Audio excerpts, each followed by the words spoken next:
আসসালামু আলাইকুম, প্রবাসী বার্তায় স্বাগতম। সাথে আছি আমি রাসেল মাস্টার। নতুন আরেকটি ভিডিও নিয়ে চলে আসলাম।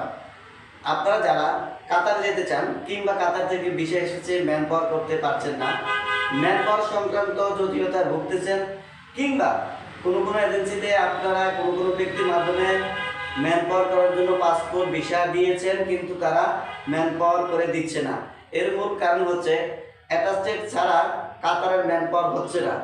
তো যারা এই কাতারের ম্যান পাওয়ার করার জন্য চটপট করতেছেন বা দৌড়াদৌড়ি করতেছেন, এদিক সেদিক কোনো উপায় বুদ্ধি খুঁজে পাচ্ছেন না, তাদের উদ্দেশ্যে একটাই আমার কথা থাকলো, সেটা হচ্ছে কাতারের দোহা যে বাংলাদেশ এম্বাসি রয়েছে, কাতারের দোহায় বাংলাদেশ এম্বাসি থেকে আপনারা আপনাদের নিজ নিজ ভিসাকে অ্যাটাস্টেড সিল মেরে এনে এম্বাসির মাধ্যমে যদি আপনারা এই ভিসার উপরে অ্যাটাস্টেড সিল মেরে দেন, তাহলে আপনি বাংলাদেশে ভিসা এবং অ্যাটাস্টেড সিল সংবলিত ভিসা কপি যদি আপনারা পাঠান, তবেই শুধুমাত্র ম্যান পাওয়ার হবে।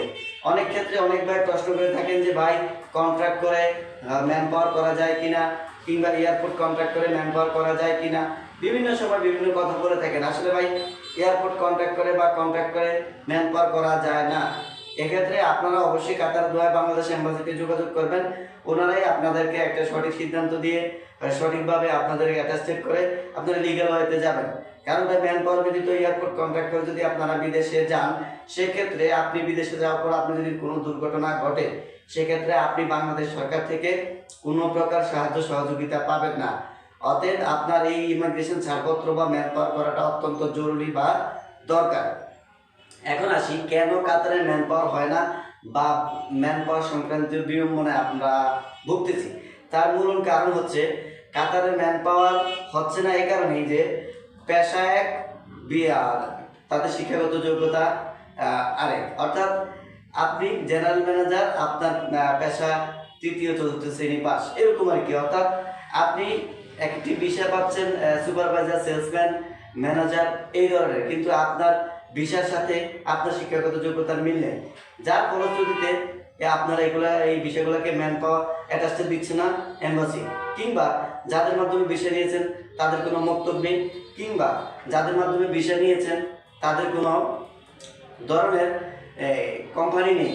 হয়তো তারা কোনো একটা ব্যক্তির মাধ্যমে বিষয়গুলো উঠিয়ে পাঠিয়েছেন, তারা এই জন্য আপনাকে এগ্রিমেন্ট আবার দিতে পারছে না। বিভিন্ন সমস্যার আপনারা সম্মুখীন হচ্ছেন। সেটার সাথে আপনাদের ভিসার ক্যাটাগরির মিল না থাকার কারণে মূলত বাংলাদেশ এম্বাসি আপনাদেরকে অ্যাটাস্টেড সিল দিচ্ছে না, কিংবা বিড়ম্বনার শিকার হচ্ছেন। অনেকে আপনারা কিস্তি তুলে আপনারা ভিসা নিয়েছেন, এখন যেতে পারছেন না শুধুমাত্র ম্যান পাওয়ার কারণে। অনেক ভাই প্রশ্ন করেন যে ভাই এয়ারপোর্ট কন্ট্যাক্ট করে আমরা যেতে পারবো কিনা। আসলে এয়ারপোর্ট কন্ট্যাক্ট করে যাওয়ার সুযোগ নেই। যদি কোনো কারণে কোনো ঔষধ অফিসারের মাধ্যমে আপনারা যেও থাকেন, তাহলে আপনাদের সমস্যা হবে কোথায়? মনে করেন ওখানে গিয়ে আপনাদের দুর্ঘটনা, আপনারা কেউ মারা গেলেন, কিন্তু এই মারা যাওয়ার পরে এই ম্যান পাওয়ার কার্ড না থাকার কারণে আপনি দেশে ফিরে আসলে আপনাকে বাংলাদেশ সরকার কোনো প্রকার আর্থিক সহযোগিতা দেবে না।